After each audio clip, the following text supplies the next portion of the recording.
Any minute now. Welcome to the C1D Paintball Podcast. You can listen to us on Spotify, Facebook, and YouTube. Be sure to join our Discord. It's the best place to connect with other paintball fans, talk strategy, share stories, and show your love for the game. Huge news, Roy. The C1D Paintball team has a podcast. Yes, that's right, Dick. Wild bunch, those C1D fellas. Tune in every Sunday at 7:30 Eastern Standard Time for an amazing podcast. Dad, come on.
My screams ripping through the forest. Run, run, violent alive. Of green, green to the trees, and nothing. That's all the enemy sees. We're taken, bone yet flattened. Every slapstick captured, held without question. Simple orders. C1D.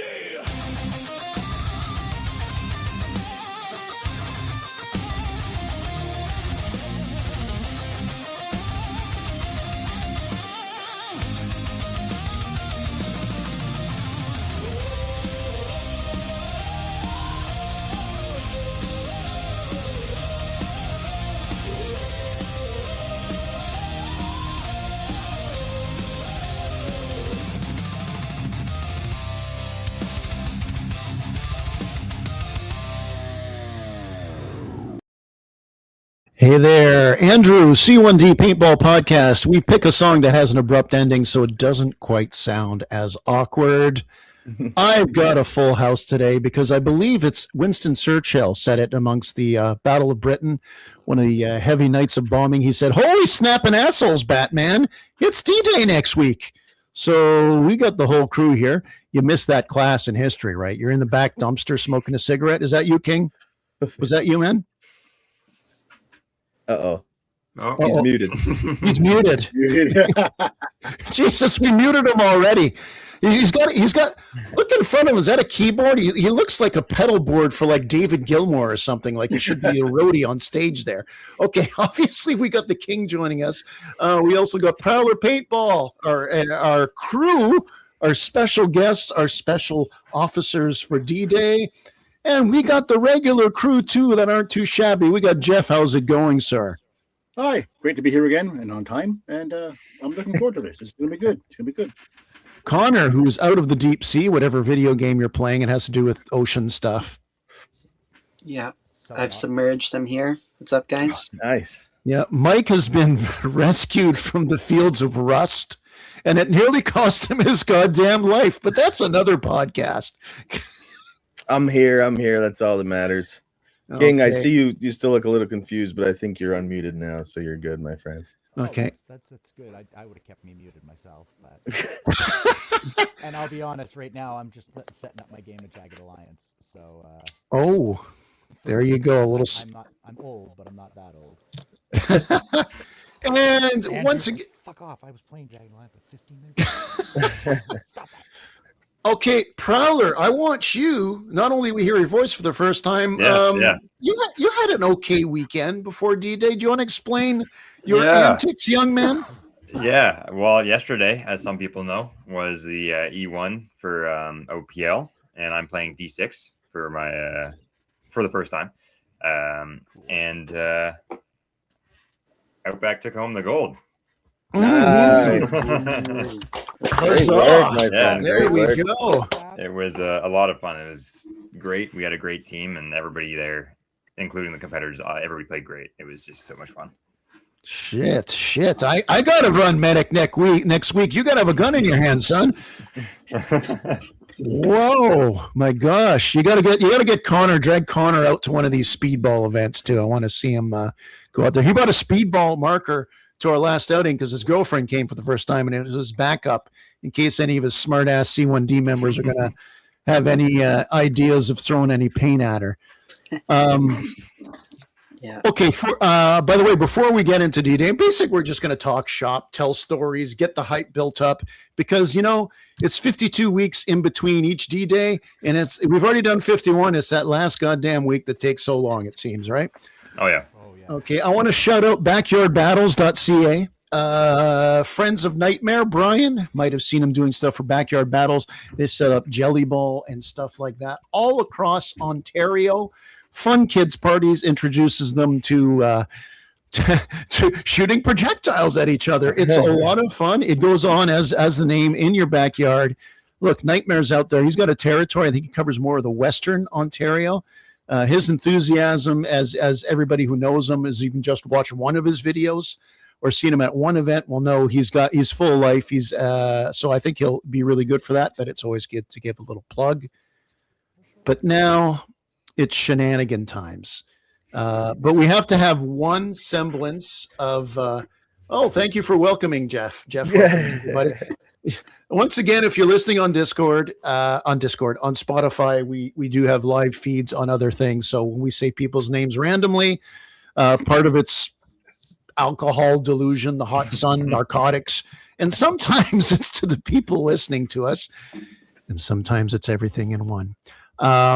But look, we got a great team assembled for D-Day, and the other side is going to have a great team too. A lot of great people that go there. But I wanted to make a little announcement. We all know the XO is the king himself because the Kaiser just couldn't stay away from the king. So we want to rule the field. Look at that. Look at the humble death to the bitches shirt. The commando action slogan on his shirt. But there you go. Do you want to jack your mic up a little bit, or is that just me? Oh, it could be my mic. It could be you. We had minor technical difficulties moments before the show. Noticed that my headset was busted up, so I dug an old Snowball mic out of a box. You messaged me the link, and I'm like, fuck, that's right. So I put my headset on. Headset's dead. I'm like, that's weird. I go look at my machine, and I notice that the dongle is like bent. I'm like, oh great. Oh no. It's like the least of my problems this week. Is this better? I can just hold this. I don't really mind. You hold this, and we made that introduction had a maritime flair, but we have a chain of command announcement to make because we all know that King and I are just going to take the glory. I want to take as many in-game selfies as the general, like in the worst cover, say, hey, take a selfie with the general in a real shit location, just to blow the guy's mind, whoever it is. So while King and I are doing that, I want to announce that we are appointing a field marshal, kind of the next in command. While King and I take the glory, he will take the defeat, but he's proven himself in battle. And, you don't get too many opportunities to be a general, so you want to make sure people get acknowledged. our field marshal for the event, to take the blame, but to do the great job he always does with his great insight. Jeff, you are the first field marshal. I'll accept. So congratulations to that. Thank you. And Prowler, because you're our guest, and my son has to suck it up because I paid for his ticket, you are the head medic. I don't have any complaints with that. He's been sensei. All right. He's seen you play. And Mike, you do everything. So I'll just show up. You're the cook. Stay alive. He's not the cook. He's like the cookie. He's like we'll bring in the stage wagon and he'll start cooking out of there like a prospector. No, Jeff. You just you're a stand-up guy. I know that when during COVID you're in the hospital, not thinking about wanting to go out playing paintball, and you're such a good example in that. And you have to balance out the yin and the yang, because whichever one is bad, that's probably myself and King. And yeah. I'm flattered. Thank you. I will not disappoint, and the beatings will continue until morale improves. Excellent. And we got our slush fund, and it's in your name offshore. That's technically a legal thing. I wouldn't worry at all about it. What's the pin? What's my pin? Number 1, baby. Okay, so while we got Prowler going out there winning tournaments, before we get into D-Day, how did you guys get ready for D-Day? I know for C1D we played last weekend. We have a week off before the event. King, what did you do this weekend? You took it easy? I drugged myself out to our local walk-on, and I went and visited the boys and keyed in or dialed in the CS3, and then came home and packed all of my hard gear, and I'm just throw my dirty clothes in the wash and chuck it in the trailer when I pick it up on Thursday morning before I drive out. I'm waiting for the springs to be finished, so I'm sitting there going, come on, man, it's been raining for the last 5 days, so he hasn't been able to do the springs, so his ass drags a little bit. So I'm like, hurry the fuck up, please. I don't want to harass him, because it's an outback mechanic who's working on a 50-year-old trailer. Like, don't fucking rush the guy. But I'm like, I need to pack that. Like, I got to clean it. I haven't even taken it out since I was at NME last year. So there's paint. There's shit in there from when I went to NME last year. So I'm like, oh fuck. Well, as long as you didn't leave any milk in the fridge, I don't think it'll be that bad. There was no milk in the fridge, but I know something exploded in there, and I don't know what. Not beer. I don't. I think it might have been a pop that the boy left when he was in there, like something that they got left in the camper. So I'm gonna have to gut that out and clean it. So I'll roll up to Brad's house, waiting for him to get his ass off of work. I'll just be like emptying the trailer. It's fine. Don't worry about it. Now, Prowler's got I finally fixed this stupid mic. It was trying to talk through my headphones. We fixed it. Oh, there you go. Got it. So Prowler, I just try to get it. Prowler's got the excuse that his gear isn't ready because he just used it. I already washed it all. I'm good to go. Yeah. Oh, damn. There you go. All right. That's why he's head medic. There you go. Connor, as you saw last time we went to paintball, you have to help me pack or I'm going to forget. And I haven't got very much leeway this time out. So you're going to help me pack on this one. Look, I want to tell a couple of, let's talk some D-Day stories. The one thing I think is something, when you first play your first D-Day, you remember when you charge in, but it's that realization that, holy shit, I'm here. And for me, so I'll start off with an example, is 2019, we started off at the Navy base for the Allies, like way behind there. Boats where the boats are, where it used to be. Oh, yeah. Way back there. I remember that. Yeah, and that was like no shit when we got to the top of the hill. The Mirabelle Army, who should be fighting on our side this year, hopefully, they pinned us down. But I just remember hitting the top of that hill because everybody running in, charging, and they're all cheering.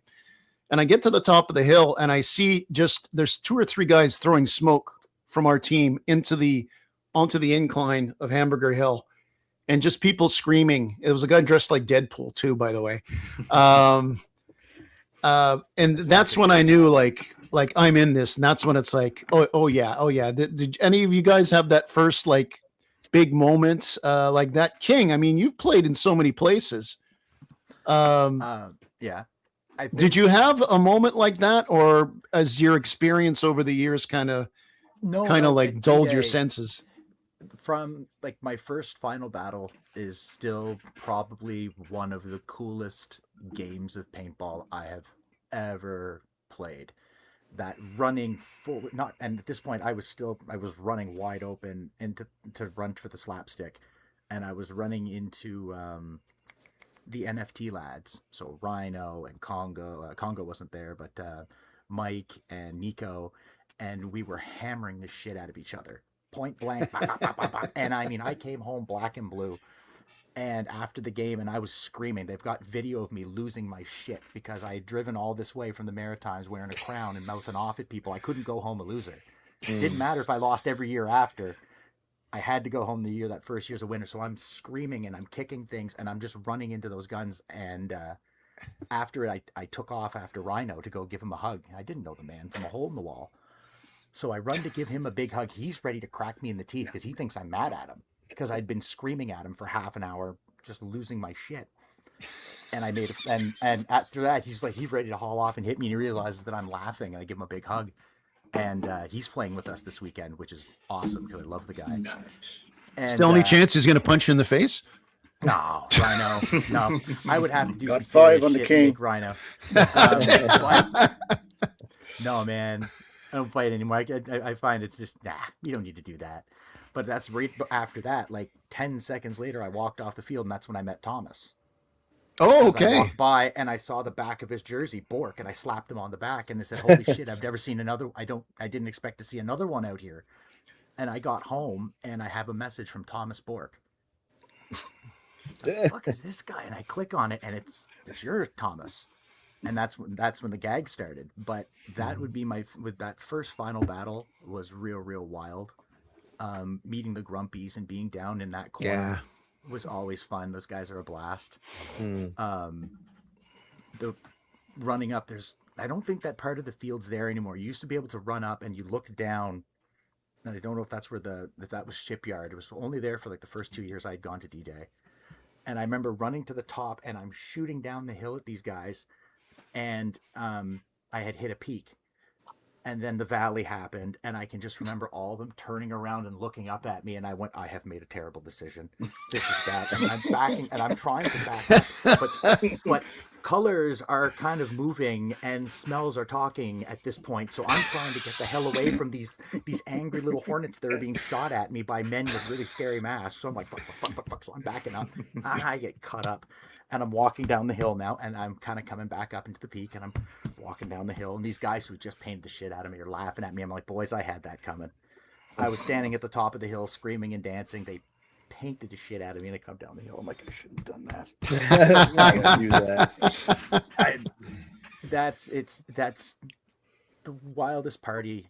I've never seen like a get-together or festivities at a paintball field like that before. And I try to tell everybody about it wherever I go, that if you're going to go play any game, come and play D-Day just for shits. It's the party. Is it the best big game in Canada? Yes. And if you think otherwise, fuck you. You're wrong.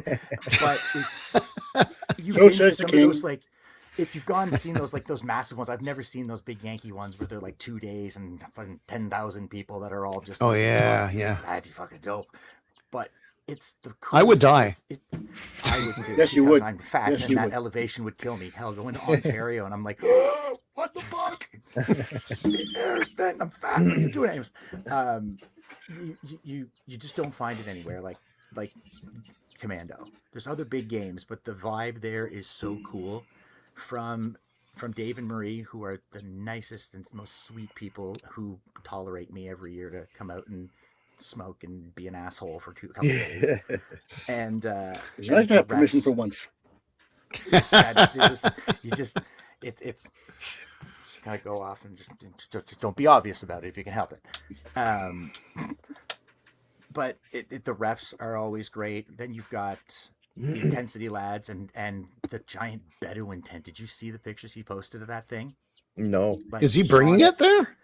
Sean's gonna have the full setup at D-Day, and it's gonna be something else, boys. If you haven't seen it, lads, and bring some cash. I doubt it makes a difference, but I mean, cash is king. Oh yeah. Go see Sean and buy your shit at Intensity because he's got lots of cool stuff. I need to ask him if he can make me a glove with like a trimmed finger, because my finger is a little shorter than the other one from being stupid young men. Anybody listening, if you're young and stupid and you get angry and you punch things, your hand will break before the door frame, and you end up with what's called a boxer's fracture, and your hand kind of like twists up. And now I'm all fucked up. So when I wear gloves, I have this little flappy. It's like a foreskin on my finger. It's terrible. But his sex life has increased dramatically. Yeah. Adapt and overcome. Mama has a girlfriend. Papa has a cat. And it's not complaining, Papa. No, he's okay. He's going to sleep and turn away. He's a happy cat. Okay. Yes. No, I was gonna say I promise not to talk about the cat anymore. Go right ahead. No kitty talk. No kitty talk. This is a family show. No, it's not. Prowler, we heard about your background a couple of shows ago. We had you on for D-Day and that, but I mean, was D-Day your first big game? I mean, what did you have a moment where it's like, oh my God? I mean, I've seen a lot of moments with you over the last 3 years. You kind of blow my mind. But any new moments? Oh man. Well, my very first big game was Wasaga. Okay, good one too. Yeah, but I always wanted to go to D-Day. Ever since seeing like the Nightmare videos on it, it was the dream. And so I eventually got the guys together and we went for the first one. And I think it was the same one that you went through, the 2019 one. Who was your general? Yeah. Was it Tango? Pistol Pete. I can look it up here. Actually, I've got a funny story with that after. Okay, I don't remember. I think it was. I think it was the same year because then there wasn't. Yeah.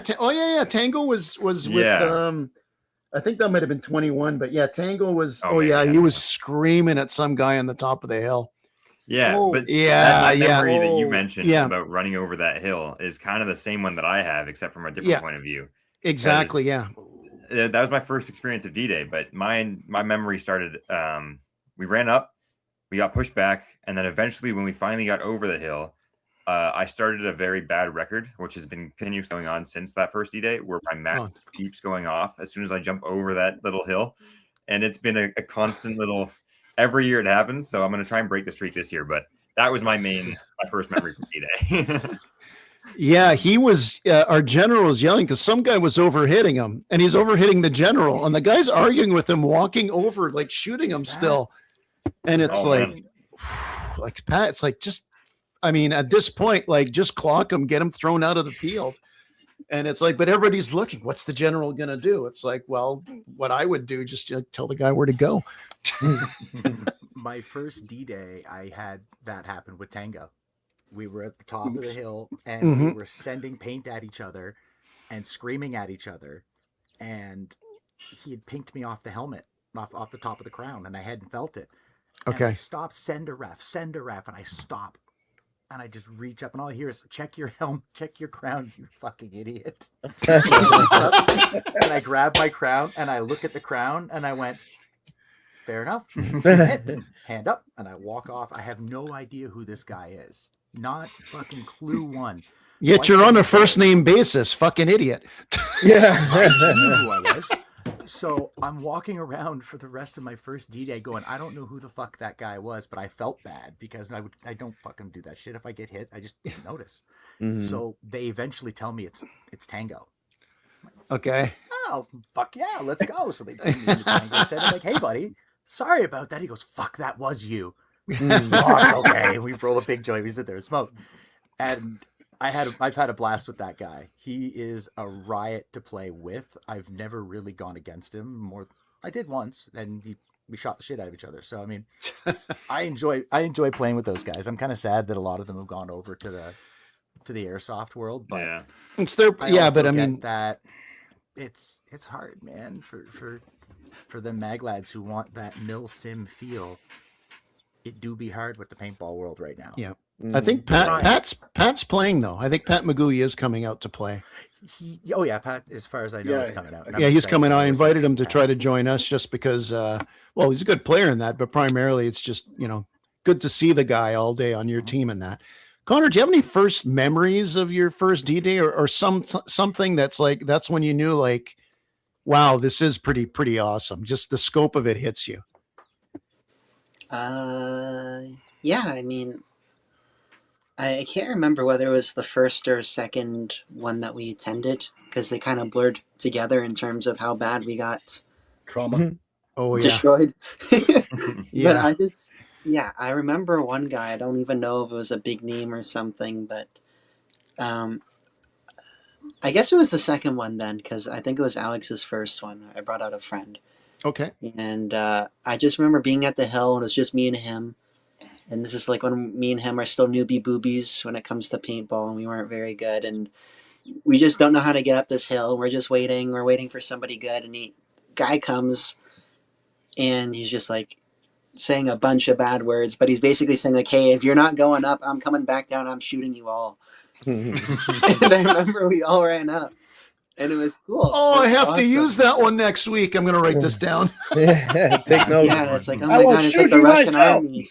It's like if the officer goes past you, you're dead. So that's like the first big thing. It's like, oh God, this is pretty serious and for reals. So yeah, we're gonna do some stupid shit. As always, whoever understands, I don't usually wear a plate carrier anymore. I've kind of gotten away from it. I'll be wearing one this weekend because we're going to do some stupid shit. That's it. I want to go over there and I want to shoot as many of them as possible. They're going to look at me. I promise you the obscenities that I'm going to yell at these people and insinuate, and I will again allege that Patrick May hangs out at Scientology clinics. Patrick May. That's what I heard. Patrick May allegedly hangs outside of Scientology clinics. I haven't seen it. But and he's always late. He's always late. Inside. Yeah. Weird. Pat Magui, on the other hand, I don't need to allege, is a damn fine fellow, and hopefully we get to play with him this weekend. Possibly a vampire, but are vampires still popular? I don't know. Ask the young guys, man.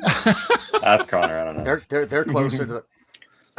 I know my girlfriend did a Twilight marathon with her friends last night, so I guess it's there. You go. You can never. I haven't heard that. Lots of Kleenex. Now hold on though. I don't watch Blade instead. Yeah, you can get away with it. I never watched Blade. Put on the director's commentary of Twilight, and it is fucking hilarious because it's Robert Pattinson shitting on the movies the entire time. Oh, really? Acknowledging that it's fully acknowledging that they're dog shit, but he did it for a paycheck because now he could do whatever the fuck he wants. Yeah, good actor too, actually. Good actor too. Tenet is when I saw him before when they first announced him as Batman, and everyone was kind of shitting. And Tenet dropped it like around 2020. It was like the first thing. COVID really screwed up its release. I remember that. Fuck, it was good. A great flick. I still have not seen that. He can act. I recommend. It's a great. He's also he's a secondary actor too in a movie called The King, which features Timothée Chalamet as well. Historic movie. He plays the King of France. Pattinson in it. Yeah, good movie. It is. Oh, you did see that movie, yeah. Mike, your first D-Day was 2 years ago. When did you realize that was it? Like you're in the shit, man. You know when. The moment I got over the hill and you started yelling at me to keep running, and I fucking couldn't. But no, boss. I'm tired, boss. I'm tired, boss. That hill is rough, but I really look forward. The last 2 years, I mean, we started on that side. I look forward to getting to the top of the hill and seeing what happens once we get into the woods and stuff. And I think just when you're running and you finally see the enemy, hunkering down or running straight towards you. And that's after a few minutes of straight running. And that's my most immersed moment is finally seeing because both the 2 years I went, we were right up front both times. We clashed with the front line, and that was pretty neat. But I got to say, last year we got to the start right before the explosion started. So we didn't have a lot of time to hang out. I don't know if there was like a pregame speech or whatever, but the first year I went, I think we were out there for about 20 minutes waiting for the game. We were all stoked. And Tonka stood up on top of this massive structure, and his voice is just he sucked everybody right in. All of a sudden everyone turned around, the whole like hundreds of people got quiet, and he put on what I think is the most epic speech I've heard. And it was just so like, it was intense, and it got me so in the mood, in the groove, in everything. And I think that's what got me through half of the day the way I did. But it was so immersive to me, and I took everything he said to heart. Good D-Day. Yeah, that was amazing. That was a good D-Day. And there was another point in that D-Day, particularly, or maybe this was last year actually. I can't remember. Like Connor says, they kind of mush up. But I was standing off in the tree line. I was kind of tired. I was really trying to take a sleepy. Yeah. I was trying to take a breather, and all of a sudden, Tonka again. He comes up with his big general voice. You know what I mean? He can get your attention from halfway across the field. Yep. And he said something like, "I need a few guys to blah blah blah blah blah," and I'm like, I'm so tired. But Tonka just asked, "Let's do it." So you see like 5 or 6 C1D guys immediately like form like Voltron, and then a couple other guys come around, and it was a really cool moment for him to just gather a bunch of tired people to go and do a really cool mission that I think paid off pretty well. But he's a class act. Yeah, absolutely. He's good to have. But just those little moments is what I look forward to. I look forward to like me and my wife stick together in the beginning, but one of us might get taken out and we'll be like, all right, we'll be back. I'll be back. You know, I'll see you in a little bit. Oh, she's my code breaker too, though. Yeah, it might be 30 minutes before I see her again, but I'm always worried about her. Like, where is she? Is she okay? I don't have my eyes on her, and I run up, and she's like holding shit down, and she's got like a mini army behind her, and like, why was I worried? Like, she's yeah. So I look forward to that too, the little moments with my wife and stuff. But yeah, I'm super stoked for this year. So Jeff, with the guy with the most, Mike with the Jeff with the most experience paintballing in us here, at least longevity. I mean, you played other big games and that, but is there anything when you first hit this field in particular that kind of like jolted you or just made you feel like, made it all real, made it worth the drive even? There's so many little moments, but the first one, if there's anything that comes to mind. I have to put like the 2 big games in context. Jared and I drove 2 days, go to Chicago for a 2-game weekend, and it was massive, like easily close to 800 people, and they had tanks. It was a fantastic time. We had a great time, but playing D-Day as part of C1D, you're just 2 guys and you're following all this massive humanity all going one way. It's like that's cool.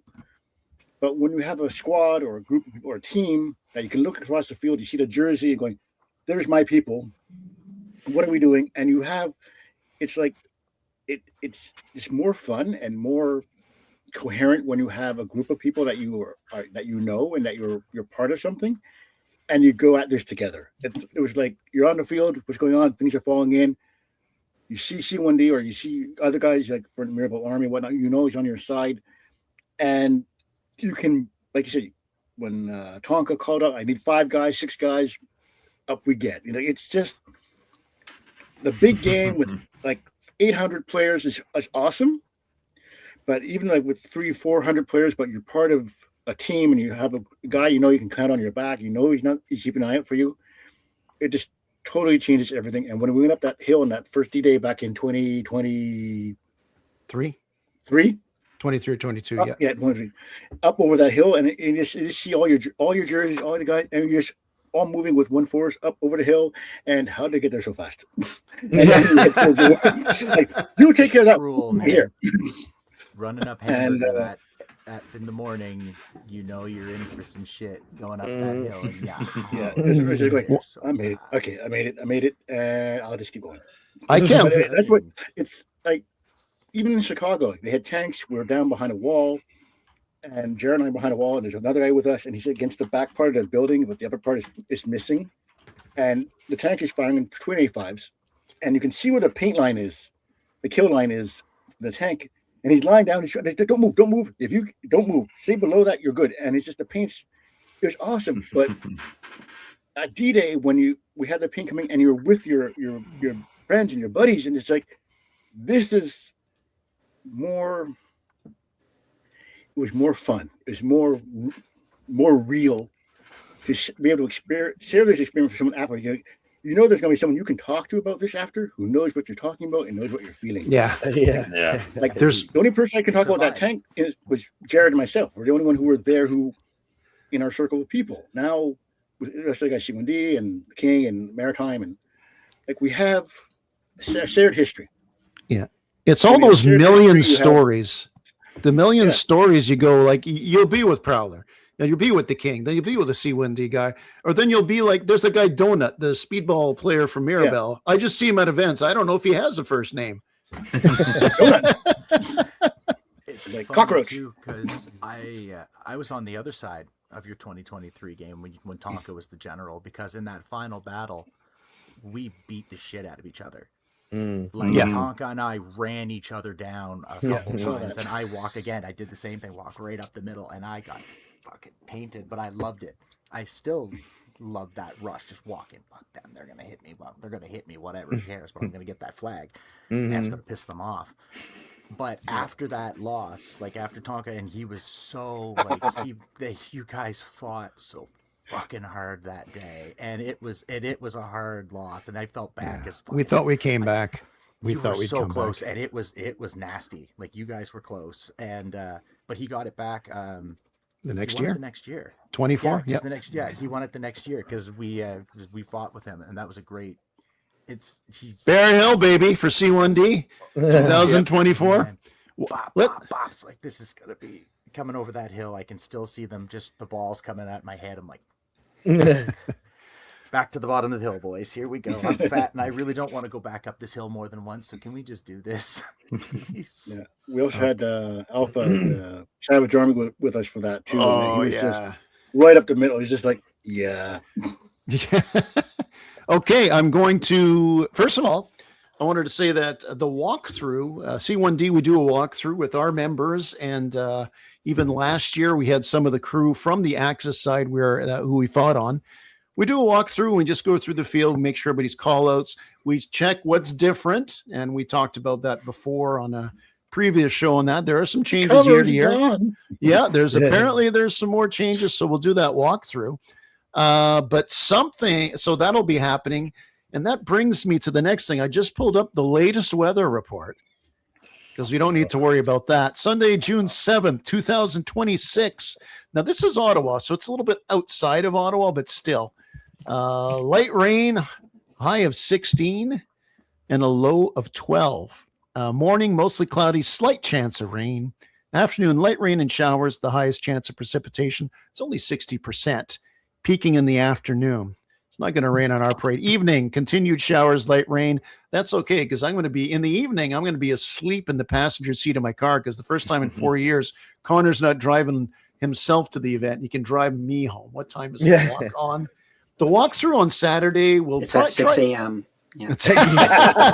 Get your butt there early, Adam. Yes. Right after a revelry, you'll have 5 minutes to cold shave and get your ass on the field. Probably around 4.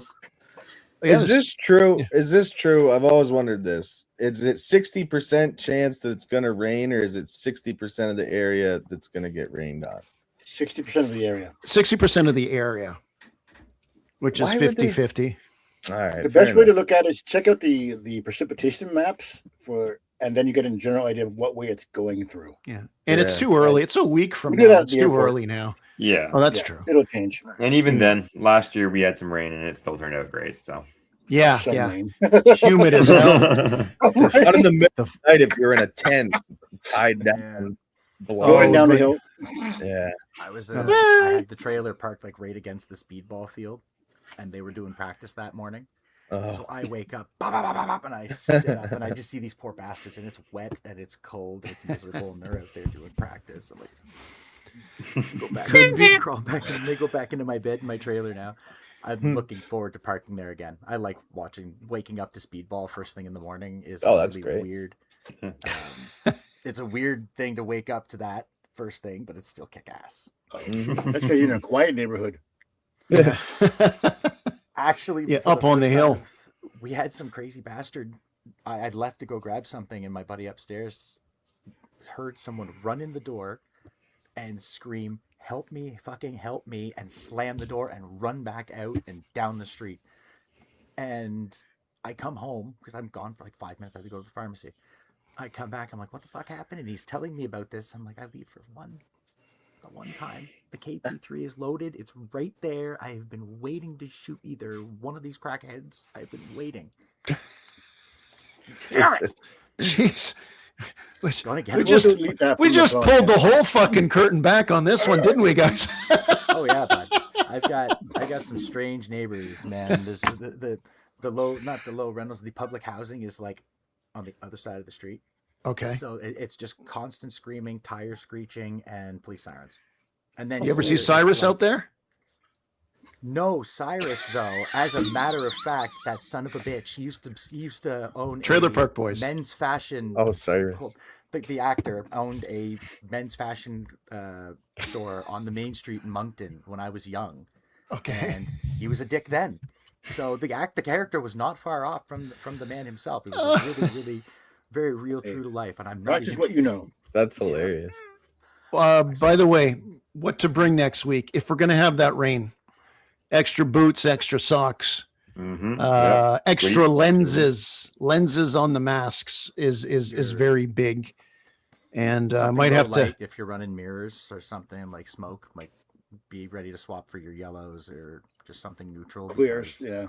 Yeah. It's Extra underpants in case you shit yourself. There you go. I'm actually. We're gonna have to see if we're going Not to. gonna happen. Not gonna happen. What are the chances it happens 4 years in a row, Mike? Don't worry. I know. So I'm going to be there Saturday morning with Connor. I know King's there Friday night. Prowler, when are you prowling in? Ooh, I'm going to be trying to get there hopefully midday Saturday. All right. For that, yeah. Okay, cool. Mike, I know when Mike, you're just showing up Saturday morning as well, right? As soon as the border lets me through, I'll be there. We'll be leaving first thing, so. Jeff, same thing as well, Saturday morning? Yeah, hope to be there for about 9 o'clock at the earliest. We'll be leaving here about 6. Load everything up the night before. Jared's not working. He's working Thursday night, then he's off. So he's free Friday, so we'll load the car up on Friday evening and leave first thing Saturday morning to make it by about 8:30. Smoke run noon at Wednesday. Sounds good. Connor's available. I'm good. Okay, we'll do our annual smoke run for that. And and rolling paper. That's a different. We got Mike. That's a different smoke run than me and King would go like on. Bougie big fucking joints in one of those stores off near the reses. See, that's what I was saying. A totally different smoke run than me and King would be going. Guys, let's try to be competitive at least. All right, guys. We'll be fine by the Sunday. This is on the Saturday. Again, I gotta make noise. You guys make plan. I'll make the noise though. Well, they'll look at me and you guys can be sneaky shit. You got sneaky medic and you got sneaky boys with mag fed guns that like to do that stuff. I'll wrangle them. I'll wrangle the rest of us Mongoloids and we'll go to the front lines and we'll make a whole bunch of noise and piss them off. I'm running, guys. I'm sorry, I but also have the letters. I see you laughing. I have the letters. I can use those words. God damn it! Oh, you're certified. You're certified. Yeah, I got the paperwork and everything, baby. I know most of us don't, but do Prowler, the King? Do you guys ever play on the Saturdays? Like they do, like yeah, sometimes. I did the very first time I went. Yeah. What do they got going on usually? Challenge. I don't know what they're doing. Oh yeah, I remember that. I don't think they do the quick draw challenge anymore. They do MagFed, yep. Yeah, they do MagFed. The first time I went, they did quick draw, but I don't think they've done it since. And, not since Reaper was there. That was I was going to say it was Reaper's challenge exactly. Let me know the price of smokes. Okay, Adam, we're set. Well, that's your department, Mike. You get Jeff. You take care of the smokes here. Let me know price for smokes for Adam. We'll text you on our way there. You know, they're used to people coming in and saying, "I'll have 60 purple smokes." Oh. They see it. Oh, they're back. They're back. there. Nobody buys this shit any other time of year. Yeah, they always take a week vacation after you guys show Are up. we allowed to use green smoke? Green smoke. I don't know. I know that usually yellow and is frowned upon because I think It's for usually the mustard gas. Yeah, that's what the refs use. And that's usually done by the field.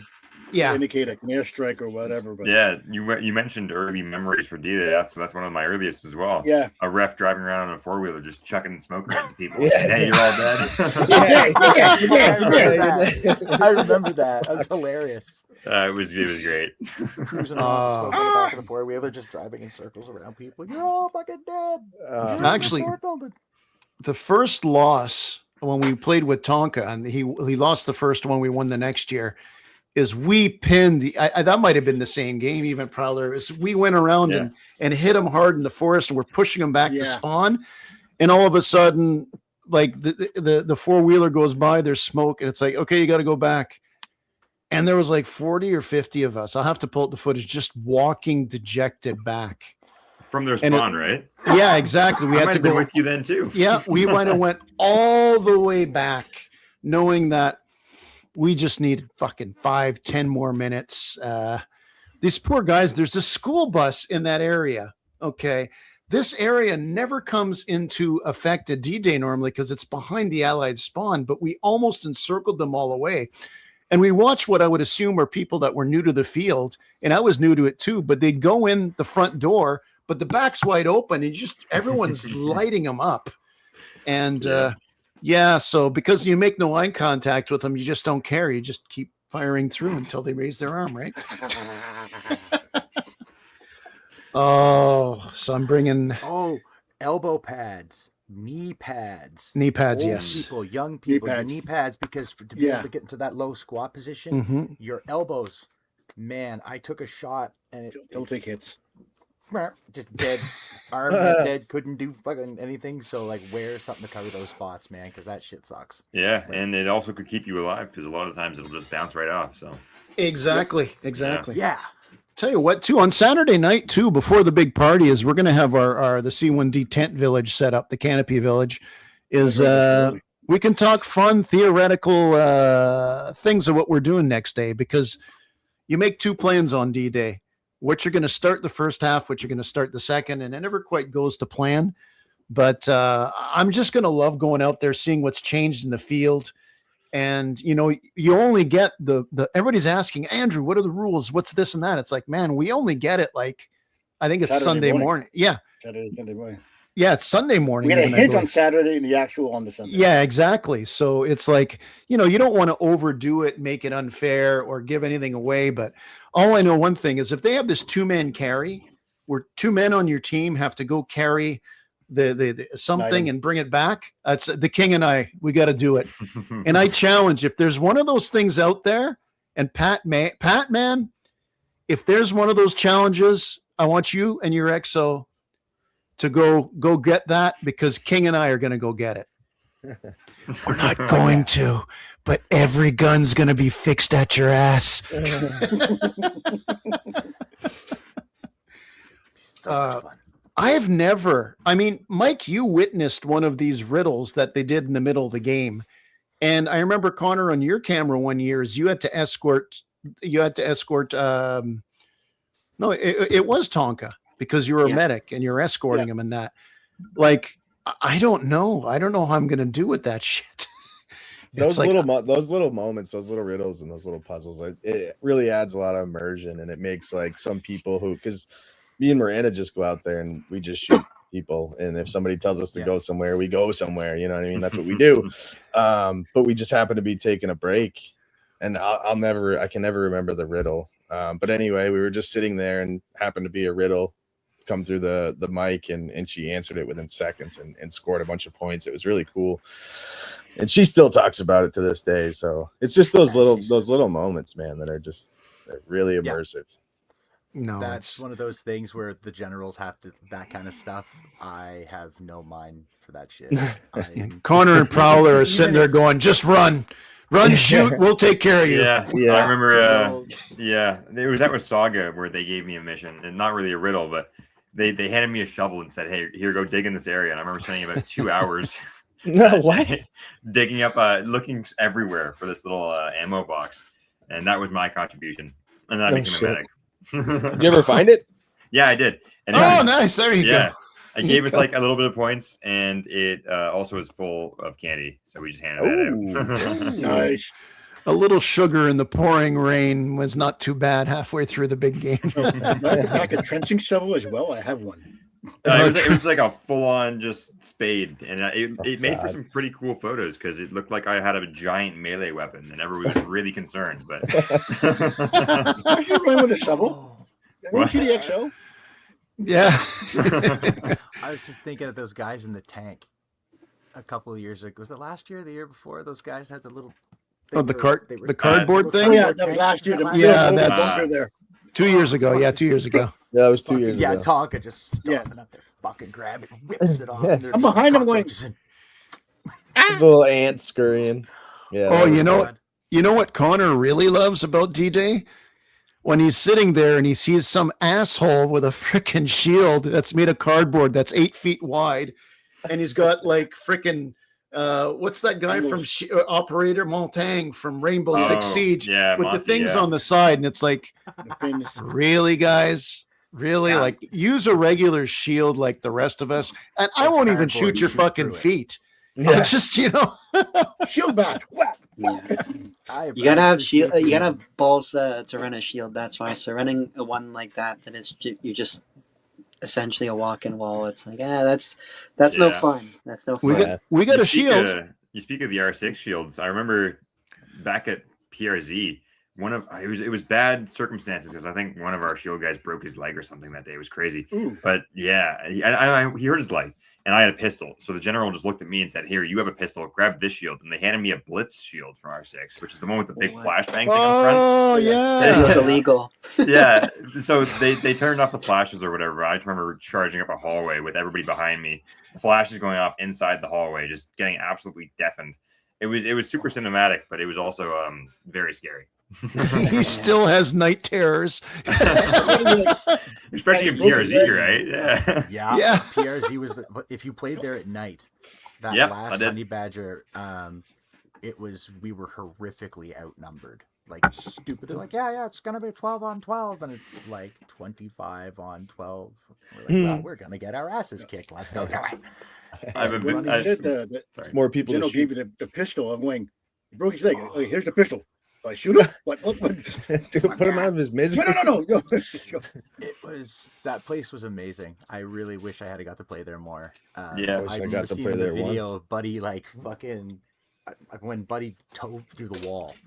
Like there was not dove through the wall. There was a pile of dudes with shields in the hallway, and they were hammering at this guy, and he just fucking runs and boom, and he puts his boot right through the pile of guys, and like dives through the whole fucking thing.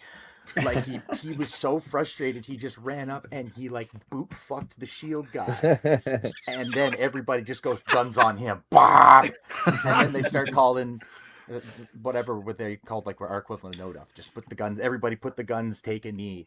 Yeah. And I was at the front, and all I hear is screaming and no duff, and I see this guy come flying up, and Adam and the boys are there, and we kind of like they take him away, and I'm like, oh that's not good. What the fuck? I'm standing out in the parking lot. I come back in. I'm like, what the fuck happened? And Brad's like, man, that was some fucking wild shit. I'm like, fucking stupid. What was I running? I was running a TCR, and I was trying to get my TCR to work. I'm like, fuck this. I gave up on it and gave up on that fucking thing and went with the TMC. But that was the scariest place at night, walking down those halls, and people would just like. I loved it. Fucking bop, bop. Oh, I loved it. My video I'm working on right now is footage from the very last game ever to be held there. It's a looking night forward game to footage that. from there. Yeah, I can't wait. Connor, that freaked you out, eh? When you saw those videos. Sorry, Jeff, but after Connor's experience with PRZ, just looking at it. You, Jeff? Sorry. No, I was like, I would always want to go. It was my bucket list. My sister-in-law and her family finally moved to Trenton. I had a place I could stay, and I couldn't go that year. The following year, and they're closing, and my vacation wasn't until after they closed. I'm like, no, Yeah. no. And I was like, oh no, it's like, nope. I wish there's somewhere else that also did the night games because they were such a blast. They're so much fun. Yeah, I remember showing Connor PRZ videos, and it's saying there's the hallway of death, which is really ridiculous. Who the frig really wants to go down there? But you have to experience. But Connor, you were adamant when I said, yeah, it's 2 floors and all this. For you, it was like, nah, that's a little too much, right? Yeah, well, I remember, I don't know how long you played it, but Mike played a game or whatever. Was it called Body Cam or whatever? And it just looked super realistic, and it looks like PRZ where you're just like in abandoned buildings and it's like a one-shot thing, and it doesn't look like a video game. And it's like, how is this fun? For some people it's fun, for other people it's torture. Yeah, it's pretty heavy. Yeah, I guess. Yeah, no, that always gets my blood pumping. But I was thinking, because Prowler mentioned before, I couldn't stop thinking about it, where you mentioned the shovel and the melee weapon. Last year, I saw a guy at the briefing. This guy was like tall, skinny, in a t-shirt. He had a weird helmet. He had like an axe and a shield and like a knight helmet on. I saw him start on our team. I did not see him the rest of the day after the start. Like, did he die out there? Are you gonna find him? He went to Valhalla. That wasn't one of mine. Did anyone know what happened to him? I really love watching someone barrel tag someone. Like, take their swab tag, like just paint the swabs, fucking slap them with it as they run by. Oh, I never thought about putting paint on it. Okay, I was just about to hit him. Paint up your squeegee and and just run up and fucking slap them with it. I'm definitely get one of those the bubble tubes. You know, the big long bubble tube. Put paint in that. Stick your squeegee in that. Flap, pow. Yeah, there you yeah, go. exactly. Okay, I think I've got something. Are you going to show us? Can you show us some media here for those of you with the ability to watch? I'm going to send it to you, Mike. Sure. That actually Connor was experimenting with a new melee weapon. Oh God. Which he used against. Which he used against Mike's wife, actually. Hey, who's a great player. I just sent that to you in the admin chat if you want to pull those up, Mike. Speaking of melee weapons. Oh man. After that, I got a great story for melee weapons that just happened, actually. Awesome. So there's Connor using it. the pool noodle of death. And that gives you a little accuracy on size. It's almost taller than my girlfriend in the back. That's incredible. Oh my goodness. By the way, it was $30, so I have to get some more use out of it. Oh my God. $30 for that girthy I thought they'd have stuff out at Walmart now for the summer, but apparently they didn't. So that was the cheapest pool noodle available. Never seen a pool noodle like that before. Dollar store, man. Dollar store. Yeah. It's heavy duty. We don't do things by halves. That's half a bag of paint. Yeah. He's a medic. He doesn't care. Yeah. That's my flag. That's my flag I'm bringing on. Explore paintball goes ribbed. Okay. Ribbed now here's for your enemy's pleasure. Pleasure. Oh God. Now, when are you home from D-Day, Mike? Me? Not Mike. Sorry, King.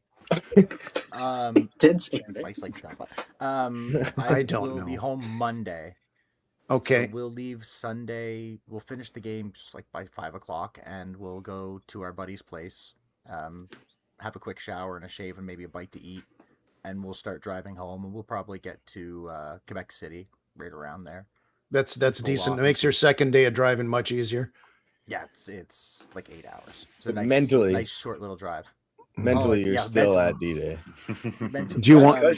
I have cousins who do the run straight from Ottawa straight back into Halifax. So it's like, yeah, it's 14. No problem. It's like, oh, to be young. Well, I'll tell you what. My family's insane. My whole family's insane. We won't get into that.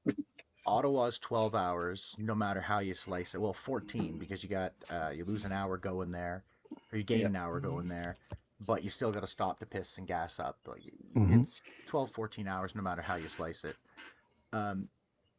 It's just going there, going through Quebec in the middle of the night, about 11 o'clock, and it just sucks. Just sucks. All the goddamn pylons. That sucks. I will not complain about your goddamn drivers because they have one fucking thing in common, as they have this thing in their car that they use in Quebec, and I'm shocked that people don't point out that they just move their finger and the little blinky thing on the car goes, and then they immediately go. Yeah. Yes. They have a rule. And correct me if I'm wrong, Quebecers. If it's bigger than you, don't fuck with it. So if you're in a Civic and a pickup truck puts his signal on to go, get the fuck out of his way. He's going. He doesn't care. It's not a "can I please go?" Like in the Maritimes, you put your signal on and they wait because it's "can I please merge?" In Quebec, it's light and they fucking go. I'm coming over. You've been warned. Yeah. I love it. I go to Ontario. They do the same thing, except about 60 fucking kilometers faster. And signals are optional, so it's kind of like driving at home. Yep. Except you've got 8 lanes wide, and I had so much fun in that shitty little rental. I had this tiny little Kia that I had rented from the airport, and I was just hauling ass on the highway going to pick up Kat. So I left from Pearson, I went to Niagara, and then drove to London. Just bombing around on the highways all fucking day and giggling my ass off. I loved it up until I had to drive back into Toronto. Yeah, you're never going to drive too fast in Toronto. We are going to have, we did it the last 2 years in a row, and we're going to do it again this year, is we're going to do the podcast the Monday night. So this way, everything's fresh. Your body's really starting to feel it. Everyone mentions that they didn't touch jack shit from their equipment. I should really make sure I didn't keep my magazines or whatever engaged, but we'll have a little podcast. We'll talk shop. There you go. Absolutely. And look, if you're going to the event and you're there Saturday, come see us. We're going to be walking around schmoozing. The King is going to be lobbying the finest marksmen out there who haven't committed to either side. Because why would you go to Pat May? The event's in June. He's late. You know, he's too busy putting twins inside of his wife. He's too busy with the sins of the flesh. You think he's going to be on the top of the goddamn hill when we're attacking him on force? And he's going to ask, what do we do next? And in his eyes, you'll look and he'll say, once these kids are born, I'm never fucking sleeping again. Is that who you, that's it. Is that who you want to fight for? Remember when Pat lost his keys last year on the field, and for 45 minutes he made us look there, and then he remembers he Ubered there? Oh, fuck off. You're not serious. Pat, you're a nice guy. Allegedly. You're a nice guy. I mean, I posted this on Truth Social last night. You didn't read it? Allegedly. Oh, Jesus. Now, I mean, to be fair, he's never going to sleep again. So the only thing we can do in good conscience is put him out of his fucking misery. Yeah. Agreed. And we're not going easy. You won last year's game. I'm going to be dead much quicker before you, although I don't have twins on the way, so that could change. Okay, I'm going to shut us down here. We will have stories. We will have stories and or possibly excuses the next time you listen to the podcast. I want to thank our guests here, King Prowler. I want you guys on the show after D-Day and that. Just a lot of fun with you guys. Prowler, we want to follow how you do in the leagues there. I want to see. Yeah, we want to see how you develop that. But whatever, bring it next week. Remember, if you get injured, it's after D-Day. Then I'll contact you next April. All right, boys. Anything else? Any last remarks here? No. Mike, Connor's paying his portion of the bed and breakfast, or whatever it is. The what is it? Airbnb. Airbnb. He's paying Why his is that portion. A surprise? Why is that a surprise? You're the only Jeff's the only guy who got the a reference probably in our Discord. King might know it. Is I got Fred Sanford calling to Elizabeth that he's coming. Like when Connor said he was paying. Yeah, I'm coming. I'm coming, Elizabeth. Old man jokes, you kids, and your goddamn Elvis. Red Fox, man. Red Fox. Well, for whoever's listening, they can do me a solid and come and check out the Maritime Paintball Podcast Thursday nights at 8 o'clock Eastern, 9 o'clock Atlantic, or 9:30 if you're in Newfoundland. We'd love to have you. You can find us on Facebook and all that cool shit. I'm gonna mercilessly hawk my own product because I don't get to do that. No. God damn it! I can't wait to listen to the show on Thursday. The show before D-Day you guys have every year is always great. It gets me so pumped up. We tried to do it, and on last Thursday would have been our show, and Brad got to the radio station and was locked out. He could not get in. So I'm going to try and see if we can record and do something like off and try to post it or something before we leave or we really get on the road, because it's going to be about 5 o'clock by the time I pick him up Thursday evening. Oh, shit, that's right. Oh, yeah, I leave Thursday night at around 4 usually, and I pick him up by about 6:30, and then we drive till about 11, 12 o'clock. You guys should do like a travel podcast. That would be hilarious. Just put a camera up in the front and just all the shenanigans that happen in there. I'm sure. Yeah, they'll be in like mid-conversation, then you'll start cussing out a driver or something. Yeah. I got my fucking signal light on. Yeah. There's a lot of shit that we can't post. Like those conversations, I'm just like, we can't post that. He's like, no. The Maritime Paintball Podcast After Dark. That's when Brad would go off the air off the radio station when we were live, and that's why they kind of do pre-record now, so we can go a little longer, because we kept running over our time. And we were cutting into this local urban radio show, and they were complaining that we were running long. So they're complaining that there are too many people listening for the first 10 minutes of the show you ran over. like, guys, thank you, but we got a whole bunch of new listeners because of those guys. We're like, oh, cool, kick ass, like, that's neat. If you're in the Fredericton area, New Brunswick, you can hear us on 97.9 CHSR, public radio, because that is what the university students are paying for. Fuck yeah, thank you, UNB. We appreciate you. They're so wonderful. I can't believe they keep letting me back on the radio every week. It doesn't make sense anymore. I don't understand why. Sean at Intensity keeps putting the threads on our backs. He takes care of you guys too. He was here recently to visit and hang out. Prowler, you got an Intensity shirt. You're good. You got one on. There you go, man. And it is the best. I love this jersey very much. So yeah, his gloves very good work. Are probably my favorite product. I might even buy a new pair of pants this year, because if it's going to be cold and shit, my capris just might not do. And my pasty white fucking legs, man. Like, man, I just saw them in the camera. I'm like, fuck, put those down, Blythe. The glare. It's okay. Nobody watches. We're good. Same as our show, right? Are you kidding? No. You got. It's the best thing about podcasts are driving listening. I mean, I listen to, I walk into work sometimes with those most bizarre history podcasts I listen to. You know, did you know in Lithuania this and that happened? It's like I won't even remember by 4 o'clock. But anyway, speaking of that, great segue to the fact that we're signing off here again. Thanks to Prowler and King, Connor, Jeff, producer Mike. Thanks for listening. If you're at D-Day next week, come say hi to us. Follow the shenanigans wherever you follow anything.